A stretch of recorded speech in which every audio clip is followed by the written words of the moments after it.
Hello बच्चों, क्या हाल चाल है। उम्मीद करता हूं कि आप सब लोग बहुत अच्छे होंगे और आप लोगों की पढ़ाई बहुत अच्छे से चल रही होगी। मेरे प्यारे बच्चों, आप सभी का वैश्वाना केमिस्ट्री पॉइंट पर स्वागत है। हमारे सभी प्यारे बच्चे, ऐसे बच्चे जिन्होंने अभी तक मेरे चैनल को सब्सक्राइब नहीं किया है, लाइक नहीं किया है, अपने दोस्तों के साथ शेयर नहीं किया है, वे फटाफट हमारे चैनल को लाइक, सब्सक्राइब और दूसरे बच्चों के साथ शेयर करें।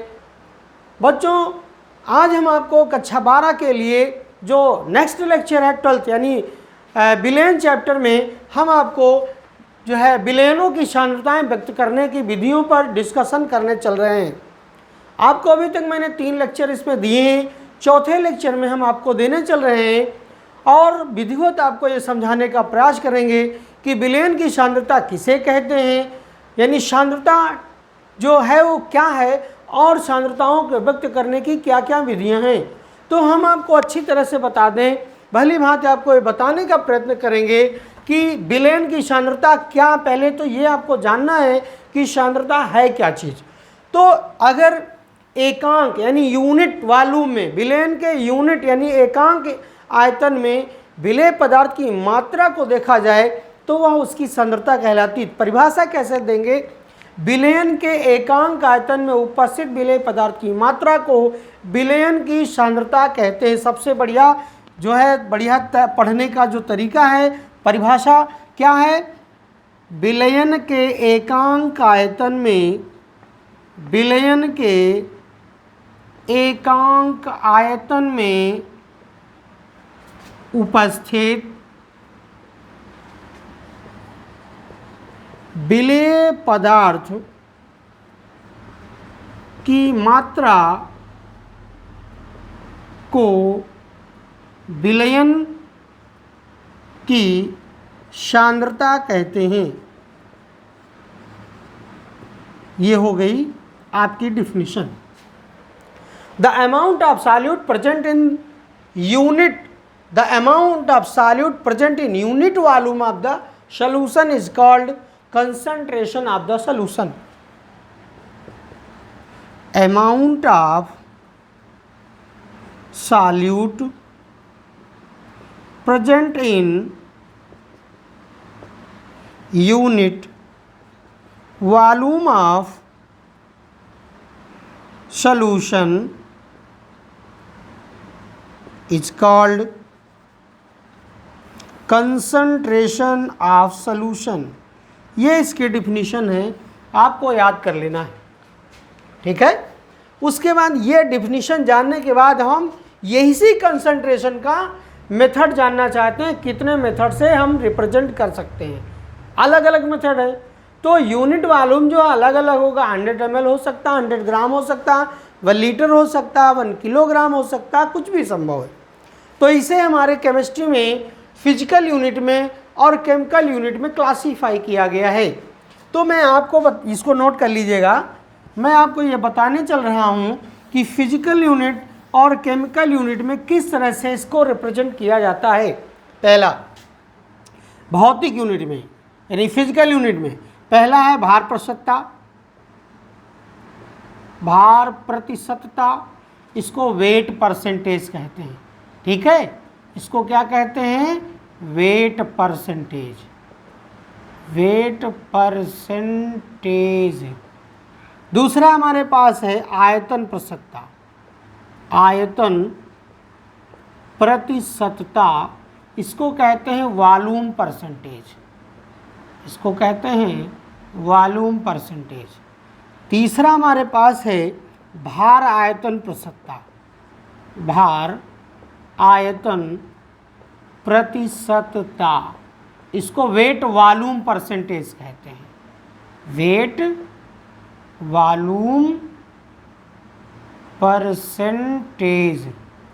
और चौथा हमारे पास है जिसको हम कहते हैं पीपीएम में सांद्रता। क्या कहते हैं? पीपीएम में सांद्रता। ये 4 हैं, ठीक है। तो पहले मैं एक एक करके डिस्कस करता हूँ, डिफिनीशन बताता हूँ और उसे आप नोट करते चलिएगा। तो पहला है भौतिक यूनिट में वो पहला भार प्रतिशतता है। फर्स्ट नंबर की मैं चर्चा करता हूँ, भार प्रतिशतता। तो इसकी डेफिनेशन क्या होती है, इसमें हम लोग देखते हैं 100 ग्राम देखते हैं कि टोटल विलेन 100 ग्राम है, तो उसमें 100 ग्राम सोल्यूशन में से कितने ग्राम उसमें सॉल्यूट प्रेजेंट है। हम लोग इसके डेफिनेशन देते हैं कि 100 ग्राम विलयन में 100 ग्राम विलयन में उपस्थित विलेय के ग्रामों की संख्या को विलयन की भार प्रतिशतता कहते हैं। विलयन की भार प्रतिशतता कहते हैं, ठीक है, प्रतिशतता कहते हैं। अब इसका सूत्र होता है भार प्रतिशतता बराबर, एक एक करके नोट करते जाइएगा, भार प्रतिशतता इज इक्वल टू विलेय का भार ग्राम में, विलेय का भार ग्राम में बटे विलयन का भार ग्राम में, विलयन का भार ये भी ग्राम में होगा और इंटू 100 होगा। ये इसका फार्मूला बनेगा, ठीक है मेरे प्यारे बच्चों। आप इस डेफिनेशन को तैयार कर लेना। हाँ, एक बात मैं बहुत अच्छी बता दूं, भौतिक और रासायनिक यूनिट में मैंने अंतर नहीं बताया। कहीं भी अगर 100 ग्राम 100 ml या 1 मिलियन आ जाए, यानी मिलियन शब्द आ जाए, ऐसा कुछ आता है तो ये सब भौतिक यूनिट की बात होगी। और अगर 1 लीटर आता है, 1 किलोग्राम आता है, तो वो जो है आपका रासायनिक यूनिट होगी, ठीक है। तो ये आप नोट कर लीजिएगा, पहला वाला भार प्रतिशतता का फार्मूला हो गया, इसकी परिभाषा हो गई। और इसी में अब दूसरा आयतन प्रतिशतता क्या है, मैं आपको बता दूं, मैं यही बदल देता हूं, जहां 100 ग्राम वहां 100 ml कर दीजिए। क्या कर देना है, 100 ml विलयन में उपस्थित विलेय के ग्रामों की संख्या की जगह मिलीलीटरों की संख्या को क्या कहेंगे, मिलीलीटरों की संख्या, यानी ml में मिलीलीटरों की संख्या को विलयन की भार प्रतिशतता की जगह हो जाएगा आयतन प्रतिशतता कहते हैं। अब यहाँ भी चेंज हो जाएगा, आयतन प्रतिशतता बराबर विलेय का भार जगह हो जाएगा विलेय का आयतन ml में, विलेय का आयतन काहे में, ml में, और विलयन का आयतन ml में। यहाँ आयतन हो जाएगा, यहाँ ग्राम की जगह ml हो जाएगा, सूत्र ये आपका बन गया।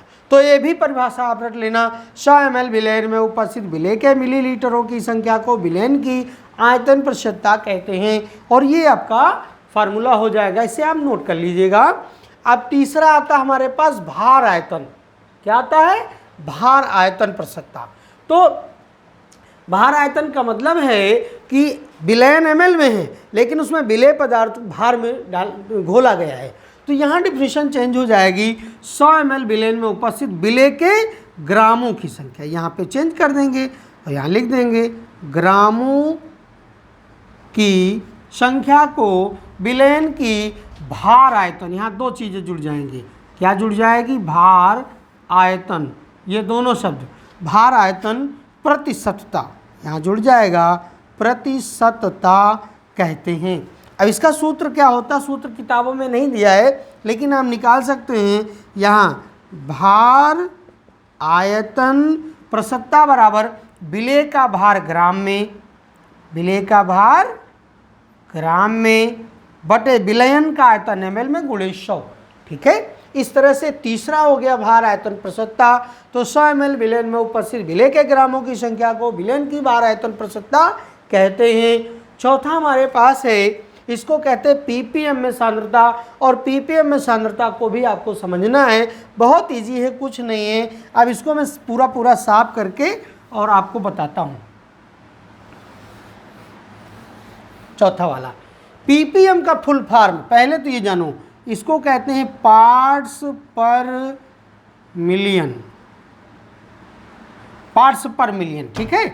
तो ये क्या है, 10 की घात 6, ये इसका फार्मूला होगा।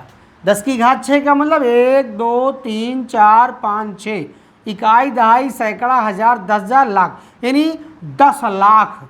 इसको हम कह सकते हैं 10 लाख।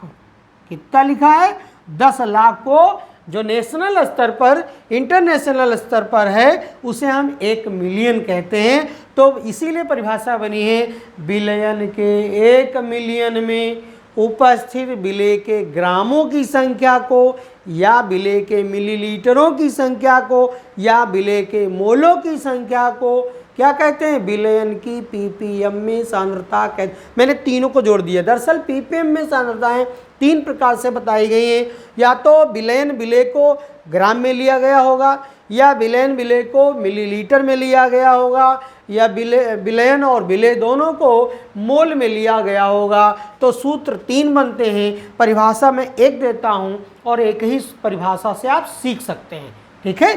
तो इसमें क्या क्या मैं लिखूंगा, कहूँगा बिलियन के 1 मिलियन, बिलियन के 1 मिलियन में, 1 मिलियन ब्रैकेट में लिख दो 10 लाख। क्या लिखेंगे? 10 लाख या 10 की घात 6 में उपस्थित विलेय के ग्रामों की संख्या या विलेय के मिलीलीटरों की संख्या। अरे वही संख्या माने ml में आयतन, मीटरों की संख्या या मोलों की संख्या, या विलेय के मोलों की संख्या, विलेय के मोलों की संख्या को क्या कहते हैं?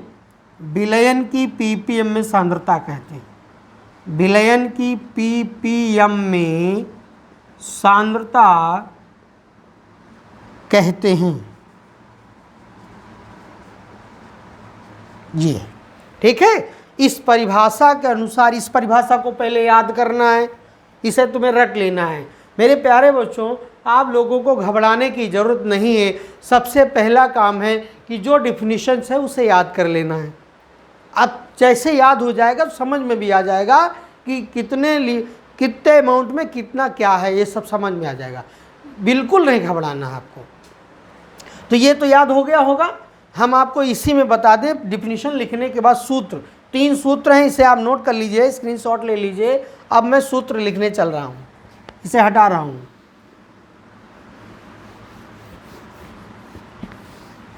पहला मेरा फार्मूला है पीपीएम में सांद्रता बराबर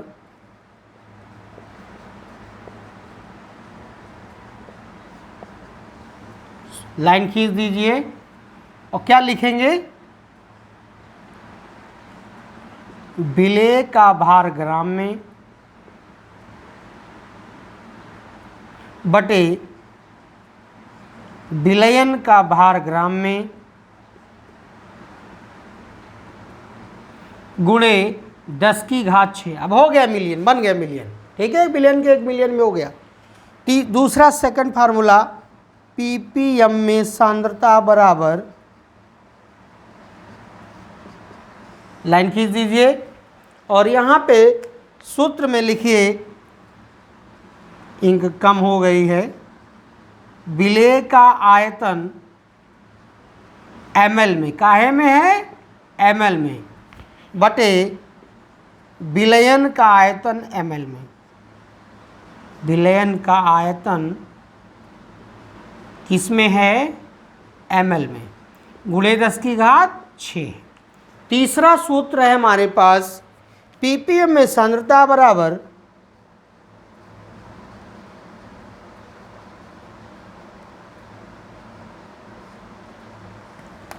क्या है? विलेय के मोलों की संख्या, विलेय के मोलों की संख्या बटे विलयन के मोलों की संख्या गुणे 10 की घात 6। बच्चों 3 फार्मूले हैं और ये तीनों फार्मूले बहुत इंपॉर्टेंट हैं। मैं तो समझता हूँ कि 3 के 3 जैसे मैंने परिभाषा में दिए थे सेम एज ए 3 हैं और मैंने अलग अलग कर दिए हैं। अगर तीनों पढ़ लेते हैं तो किसी तरह से भी इससे संबंधित सवाल पूछा जाएगा, न्यूमेरिकल आंकिक प्रश्न आता है तो उस आंकिक प्रश्न को आप सॉल्व कर लेते हैं। अब मैं चल रहा हूँ रासायनिक यूनिटों में सांद्रताएं। तो रासायनिक यूनिट में सांद्रताएं कौन कौन सी हैं, पहले उनका हम नाम जानेंगे। पहली सांद्रता है ग्राम प्रति लीटर में सांद्रता, ग्राम प्रति लीटर में सांद्रता। दूसरी है नॉर्मलता, तीसरी है मोलरता, चौथी है मोललता और पांचवी है मोल प्रभाज। ये 5 पढ़ने हैं। और मैं आपको बता दूं, कक्षा 12 के सभी छात्र ध्यान देंगे, चाहे वो यूपी बोर्ड का बच्चा हो, चाहे वो सीबीएसई बोर्ड का बच्चा हो, चाहे वो बिहार बोर्ड का बच्चा हो, वो चाहे राजस्थान बोर्ड का बच्चा हो, किसी भी बोर्ड, श्रीनगर का हो, कहीं का, मतलब ऑल इंडिया की मैं बात करता हूँ। ये सब बहुत बेसिकली मतलब देखा जाए तो इम्पॉर्टेंट हैं, यानी ये बेस है, ककहरा मात्रा की तरह है। अगर इन्हें आप जानते हैं, ये चूँकि परीक्षा में पूछे ही जाते हैं, यहाँ से क्वेश्चन बनता है, न्यूमेरिकल भी बनता है, इनके सूत्र भी आपको आने चाहिए। तो हम आपको इसीलिए मैंने कहा आपसे कि इसे आप जो है अच्छे तरह से पढ़ेंगे। तो पहली ग्राम प्रति लीटर में सांद्रता को मैं जल्दी से बताऊं, 5 हैं, खट से मैं बता रहा हूं। परिभाषा आप नोट करते चलिएगा। जैसा इसका नाम है वैसा इसका काम है। 1 लीटर विलयन में उपस्थित विलय के ग्रामों की संख्या को विलयन की ग्राम प्रति लीटर में सांद्रता कहते हैं। यानी 1 लीटर विलयन में, 1 लीटर विलयन में उपस्थित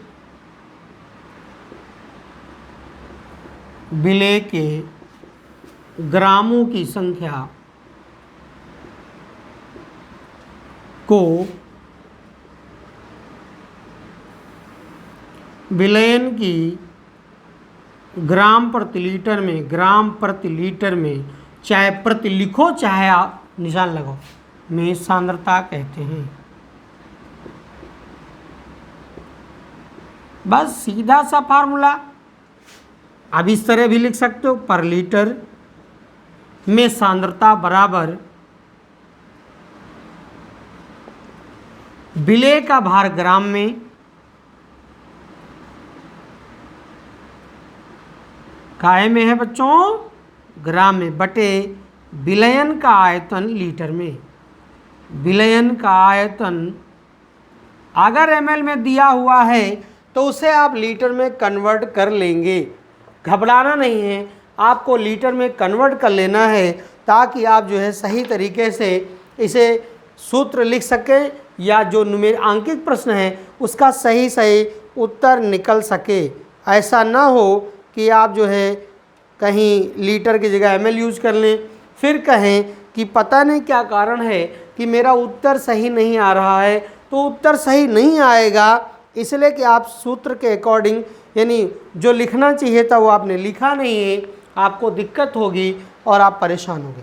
तो ये पहला फार्मूला है, इसे बॉक्स में पैक कर देते हैं इस तरह से। सेकंड है नॉर्मलता, इसको अंग्रेजी में नॉर्मेलिटी बोलते हैं। क्या लिखते हैं? नॉर्मेलिटी, एम है, नॉर्मेलिटी। ठीक, तो इस तरह से नॉर्मेलिटी है। और हम इसकी परिभाषा क्या देंगे देखिएगा, इसको हटाते हैं, आप नोट कर चुके होंगे।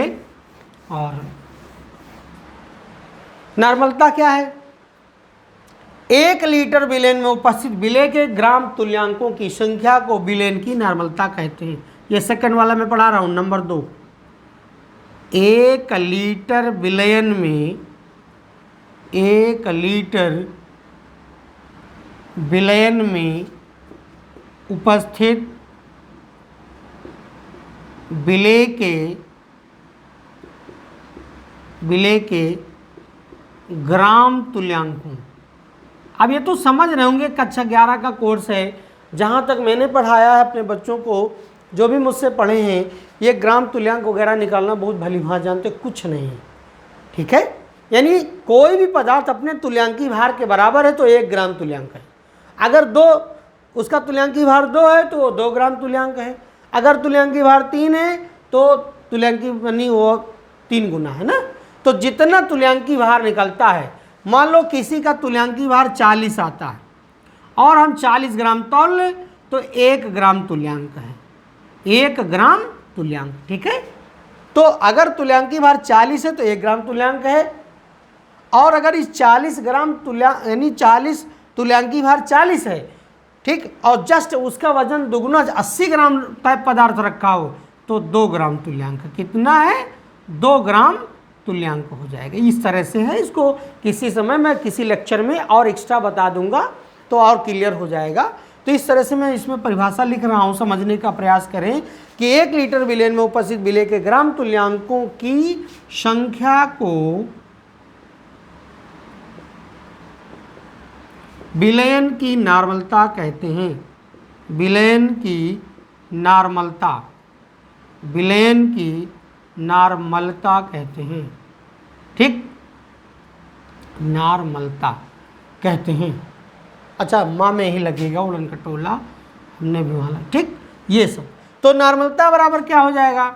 नॉर्मलता यानी नॉर्मलिटी बराबर हो जाएगा, क्या हो जाएगा? ग्राम तुल्यांकों की संख्या, किसके? विलेय के।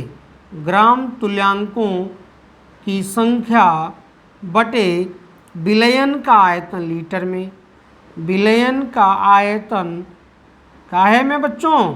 लीटर में। अब तुल्यांक कैसे निकालोगे? ग्राम तुल्यांक, पदार्थ का भार बटे पदार्थ का तुल्यांकी भार।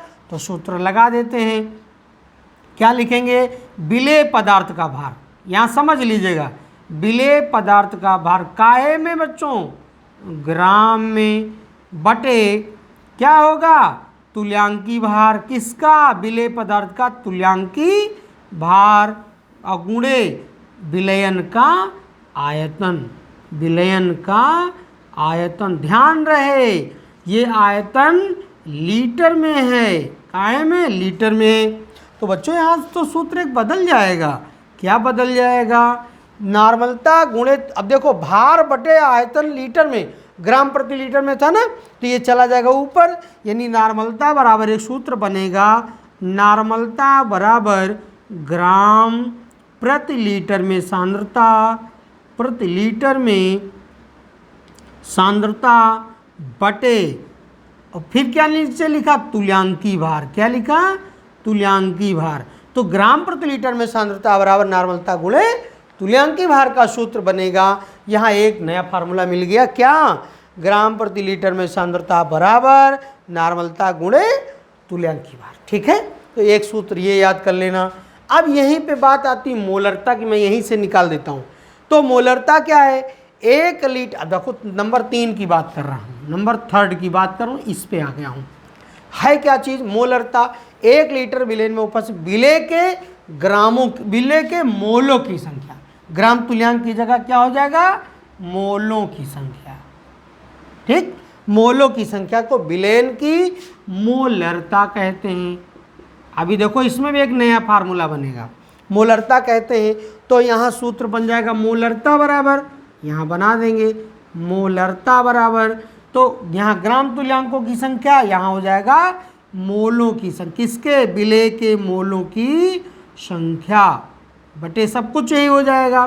तो मोल कैसे निकालते हो? विलेय पदार्थ का भार बटे, यहाँ लिख दोगे अणु भार। क्या लिखोगे? अणु भार। और इसी में फार्मूला आपका तैयार हो गया। अब सूत्र बन जाएगा, देखो भार बटे विलयन का आयतन लीटर में, ग्राम प्रति लीटर में, और तुल्यांकी भार की जगह हो जाएगा अणु भार। क्या हो जाएगा? मालिकुलर वेट, अणु भार। तो सूत्र एक नया बन गया, ग्राम प्रति लीटर में सांद्रता बराबर नॉर्मलता गुणे अणु, नॉर्मलता नहीं मोलरता, यहाँ सब मोलरता हो जाएगा। ठीक, मोलरता, यहाँ हो जाएगा मोलरता, यहाँ क्या हो जाएगा?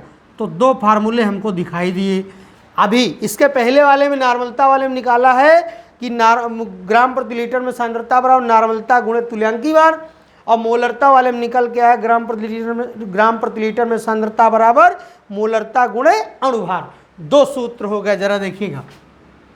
एक में मैंने निकाला था नॉर्मलता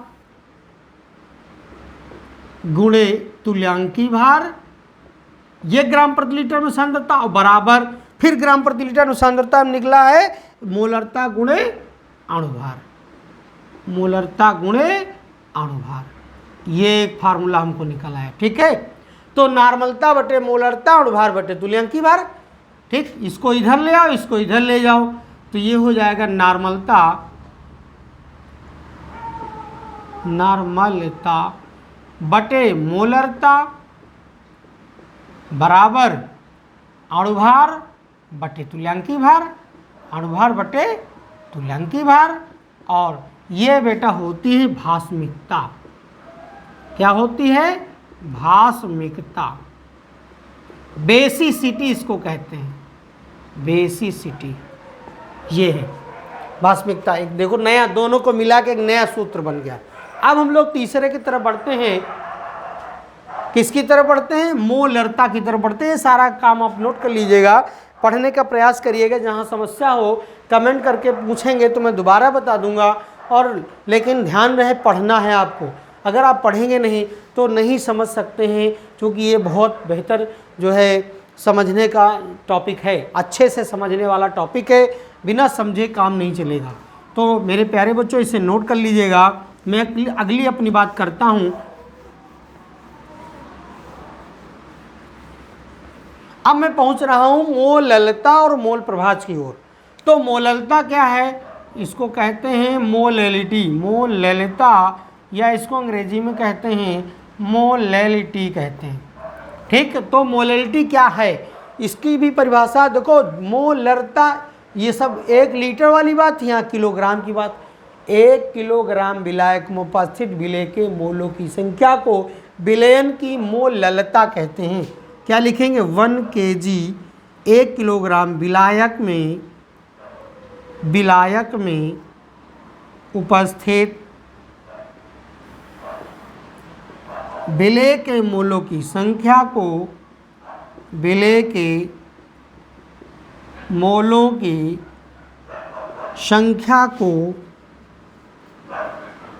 विलयन की मोललता कहते हैं, मोललता कहते हैं। ठीक है, गुड। और सूत्र बना दीजिए। क्या लिखेंगे? मोललता बराबर, मोललता बराबर विलेय के मोलों की संख्या। क्या लिखेंगे? विलेय के मोलों की संख्या बटे विलायक का भार किलोग्राम में, विलायक का भार केजी में। कहाँ है में बच्चों? केजी में। ठीक है, तो अब ये सूत्र विलेय के मोलों की संख्या का लगा लेना, भार बटे अणुभार, बाकी इसमें कुछ बताना नहीं है। अब हम लोग चलते हैं 5वें नंबर में मोल प्रभाज। काहे में पहुंचते हैं बच्चों? इसको सब नोट कर लीजिएगा, स्क्रीनशॉट ले लीजिएगा। और हम लोग पहुंचते हैं सीधे 5 नंबर में मोल प्रभाज। बहुत पूछा गया मोल प्रभाज का सवाल आता है। सबसे पहले यही पूछा जाता है मोल प्रभाज किस से क्या समझते हो, मोल प्रभाज किसे कहते हैं? तो आपको बताना है मोल प्रभाज किसे कहेंगे कि विलयन में उपस्थित किसी एक घटक के मोलों की संख्या और उस विलयन में उपस्थित सभी घटकों के मोलों की संख्याओं के अनुपात को विलयन का मोल प्रभाज कहते हैं। विलयन का मोल प्रभाज 2 प्रकार का होता है। मैं अब इस टॉपिक को नेक्स्ट लेक्चर में ले लूँगा, विधिवत समझा दूंगा, समय कम है। ठीक है, तो इस लेक्चर में इतना ही सही। और बच्चों जय हिंद, फिर मिलेंगे। तब तक के लिए छोटा सा ब्रेक।